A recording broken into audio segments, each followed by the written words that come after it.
Welcome back. اور اس وقت ہم آپ کو خطاطی کی ایک اعلیٰ مثال، ایک خاص جو ہنر ہے اور ایک خاص طریقے سے جیسے اسے ڈھالا گیا ہے، اور میرے خیال میں جس طرح ہنر تو ہوتا ہی اپنے آپ میں خوبصورت ہے، لیکن اس کے علاوہ جس کام کے لیے اس ہنر کو استعمال کیا جاتا ہے وہ اس ہنر کو مزید اعلیٰ بنا دیتا ہے، اس میں عزت، احترام اور اس طرح کے اور بہت سے جز جوڑ دیتا ہے.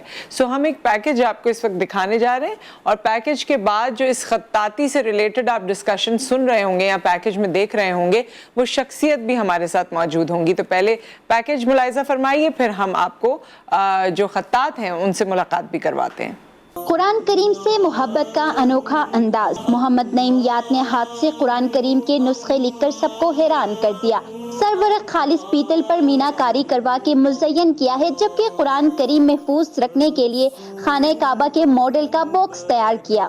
قرآن کریم کے یہ نسخہ جو ہے وہ مکہ المکرمہ یا مدینہ المنورہ کی جو لائبریری ہے جہاں پہ قرآن کریم کے کلمی نسخے رکھے جاتے ہیں، میری یہ خواہش ہے کہ اس قرآن کریم کا ایک نسخہ جو ہے میرا وہ وہاں پہ موجود ہو. نعیم یاد کا کہنا تھا کہ پوری دنیا میں پہلی بار خط سلس اور خط دیوانی میں قرآن کریم ہاتھ سے لکھنے کی یہ سعادت اللہ تعالیٰ نے ان کو بخشی ہے. یہ ہمارے ہاں عام طور پہ کہا جاتا ہے کہ قرآن کریم عرب کے اندر نازل ہوا، مصریوں نے اس کو پڑھا، ترکوں نے اس کو لکھا، اور یہ کیسے ہو سکتا ہے کہ وہ خطہ جس کی طرف جب سعیدی اپنے بٹن مبارک اتار کے فرماتے تھے مجھے ہندوستان سے ٹھنڈی ہواؤں کے جھونکے آتے ہیں، اسی جذبے کے تحت میں نے ان خطوط میں جن میں ابھی تک قرآن پاک نہیں لکھا گیا اور ابھی بھی میں تیسرا نسخہ لکھ رہا ہوں، تو یہ بے شک اس کے فضل اور کرم کی عطا ہے. نعیم کی خواہش ہے کہ ان کے لکھے خطاطی کے نسخے خانہ کعبہ یا مکہ مکرمہ کے لائبریری میں محفوظ کیے جائیں تاکہ اس کام میں پاکستان کی نمائندگی ہو سکے. 50 دن میں خط دیوانی میں ہاتھ سے قرآن پاک کی خطاطی کا عالمی ریکارڈ بنانے والا نعیم آنکھوں میں سنہرے مستقبل کا خواب لیے اسی امید میں ہے کہ حکومت پاکستان ان کے فن کو پہچان سکے. کیمرامین رضوان علی کے ساتھ آفتاب جہان، جی ٹی وی نیوز، اسلام آباد. اور جس طرح سے آپ نے یہ پیکج دیکھا اور خطاط کو دیکھا، تو ایسا نہیں ہے کہ صرف پیکج ہی دیکھیں گے بلکہ آج ان سے ملاقات بھی کریں گے. یہ آل دا وے فرام اسلام آباد ہمیں جوائن کر رہے ہیں. افسانہ نگار بھی ہیں، ادیب بھی ہیں اور خطاط بھی ہیں، اور جس طرح سے انہوں نے بتایا انہوں نے ایک عالمی ریکارڈ بھی قائم کیا ہے ان آیات کو مکمل کرنے میں، اور قرآن مجید کو کمپلیٹلی جس طرح سے اپنے آرٹ سے اور اپنے ہاتھ سے انہوں نے لکھا ہے. ہمارے ساتھ محمد نعیم یاد موجود ہیں. السلام علیکم.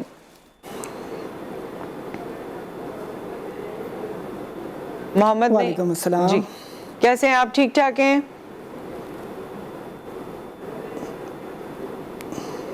جی الحمدللہ بالکل ٹھیک ٹھاک.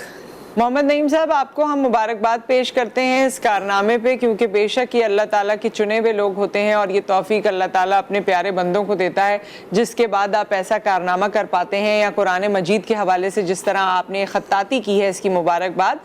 کیا بتانا چاہیں گے ہمیں، اور جتنے دنوں میں آپ نے ریکارڈ قائم کیا ہے آپ کی زبانی سننا چاہتے ہیں.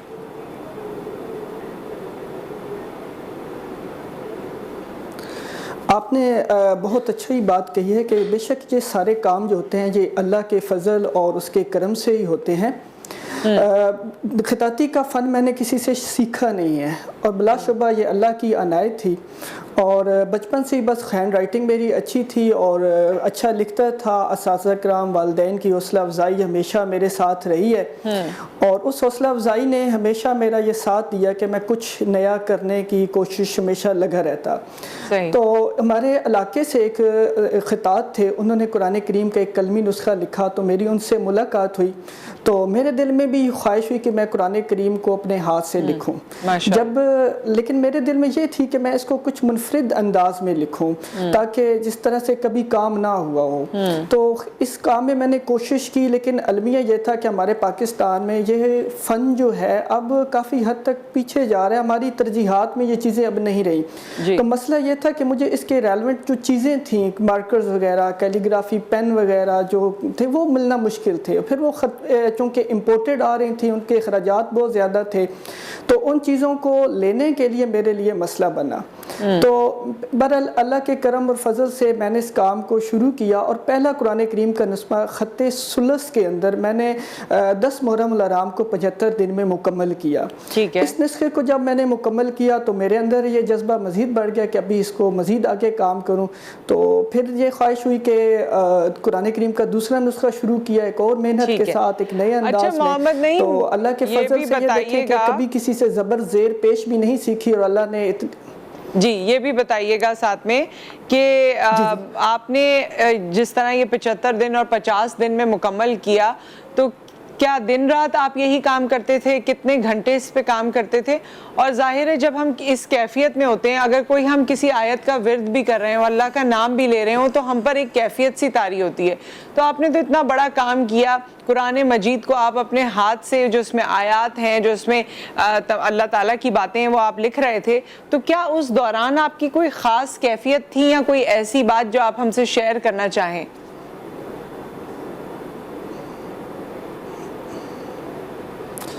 دیکھیں میں وہی بات کر رہا تھا کہ یہ اس سے بڑا اللہ کا فضل و کرم میرے لیے کیا تھا کہ جس بندے نے کسی سے زبر زیر پیش بھی نہ سیکھی ہو اور وہ جب بندہ اس کام میں شروع کر رہا ہو اور وہ اللہ کے کرم اور فضل سے وہ کام بس چلتا جا رہا ہو. اور دیکھیں میں نے 3 سے 4 گھنٹے میری روٹین ہوتی تھی زیادہ سے زیادہ. اور سردیوں کی یعنی یک بختہ رات دن، یعنی کہ جب عام دستخط کرتے وقت بندہ یا 2 لائنیں لکھتا ہاتھ کانپتے ہیں، اس سردی میں بندہ قرآن پاک لکھ رہا، اور یہ سب اللہ کی فضل اور کرم سے تھا. دوسرا یہ تھا کہ یہ عنایت تھی کہ ساتھ لکھتے وقت میرا درود شریف کا ورد جاری رہتا تھا ساتھ ساتھ. پھر یہ تھا کہ ایک ایک صفحے کو لکھنا پھر پڑھنا. تو بس یہ اللہ تعالیٰ کی کرم نوازی تھی اور کچھ بھی نہیں تھا، بلکہ یہ قرآن کریم کا ہی معجزہ ہے حقیقت میں کہ اتنے کم وقت میں اتنے خوبصورتی کے ساتھ اللہ تعالیٰ نے یہ توفیق بخشی ہے. اچھا یہ بھی بتائیے محمد نعیم کہ جس طرح اب یہ آپ نے تیار کر لیا ہے قرآن مجید ایک خاص خطاطی کو سامنے رکھتے ہوئے اور محنت کر کے، تو یہ آپ چاہتے ہیں کہ مدینہ منورہ یا مکہ معظمہ میں یہ رکھا جانا چاہیے، لیکن اس کے ساتھ ساتھ اگر پاکستان میں یا دنیا کے کسی بھی حصے میں کسی کی خواہش ہو کہ وہ آپ سے اسی طرح کی خطاطی میں یہ قرآن مجید اپنے پاس بھی رکھ سکے، تو اس کا کیا طریقہ کار ہے؟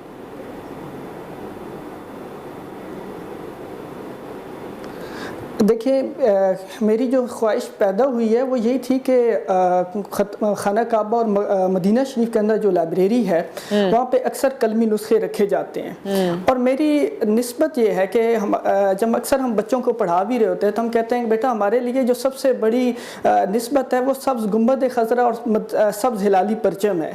تو میری یہ خواہش ہے کہ سبز گنبد خضرا کے سائے کے اندر سبز ہلالی پرچم کی نمائندگی ہو اور پاکستان کی نمائندگی ہو کہ یہ کام وہاں سے یہ کام پہلی دفعہ ہوا ہے.